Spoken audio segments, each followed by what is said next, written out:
అదేవిధంగా బాపట్ల జిల్లాలో మీ అందరికీ తెలిసిందే. అందరూ కూడా తెలంగాణ నుంచి కానివ్వండి, ఆంధ్రప్రదేశ్ నుంచి కానివ్వండి, హాలిడేస్ వచ్చిన యువకులు ఎక్కువగా గోవా బీచ్ రిసార్ట్స్‌కి వెళ్ళాలని చెప్పేసి చాలామంది వెళ్తున్న విషయం మనకు తెలిసిందే. రాబోయే రోజుల్లో గోవాను తలదన్నే విధంగా మన సూర్యలంక బీచ్ తయారు కాబోతుందని చెప్పేసి మనం చేస్తాం.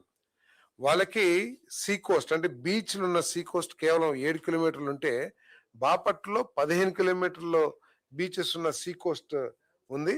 అక్కడ చాలా మంది ఇప్పటికే 5 స్టార్ హోటల్స్, స్టార్ హోటల్స్ అక్కడ ఉంటే దాదాపు 95% ఆక్యుపెన్సీ రేషియోతో పనిచేస్తా ఉన్నాయి.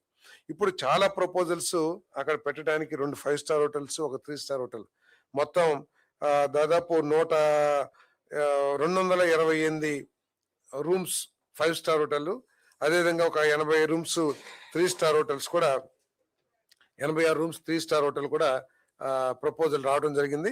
వీరికి ఒక హోటల్కి అంటే సాయివెన్ హాస్పిటాలిటీ గ్రూప్ వారికి హౌ మెనీ ఎకర్స్ 6.7 ఎకరాలు అనుకుంటాను, 6.5 ఎకర్స్.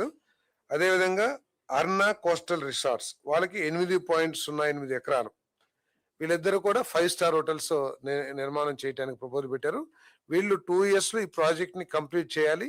కంప్లీట్ చేయకపోతే ఆ రోజు ఈ ప్రపోజల్స్ కూడా క్యాన్సిల్ చేసే అవకాశం కూడా ఉందని చెప్పేసి మనం చేస్తాను.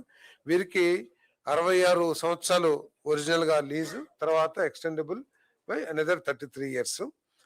తర్వాత 1% రెంట్, 1% ఆన్ ఎస్ఆర్ఓ వాల్యూ. మనకి 1% గ్రాస్ రెవెన్యూ మీద మనకి షేర్ ఇవ్వడం కూడా జరుగుతుంది. రాష్ట్ర ప్రభుత్వం షేర్ ఇవ్వడం జరుగుతుంది 5 years కి.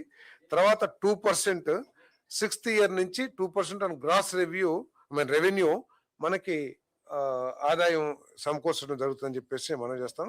మిగతా ప్రోత్సాహకాలు ఏదైతే ఉన్నాయో 10 years ఎస్సీఎస్డి reimbursement, 100% stamp duty reimbursement, 5 years ప్రకారం ఎలక్ట్రిసిటీ డ్యూటీ రీఎంబర్స్మెంట్, తర్వాత ఇండస్ట్రీలు ఏదైతే పాలసీ ఉందో ఆ పాలసీ ప్రకారం ఈ రిసార్ట్స్ కి వీటికి ఇవ్వటం జరుగుతుంది. వీళ్ళు అక్కడ కన్వెన్షన్ సెంటర్స్, అదేవిధంగా వాటర్ గేమ్స్ ఇవన్నీ కూడా డెవలప్ చేయడం జరుగుతుంది.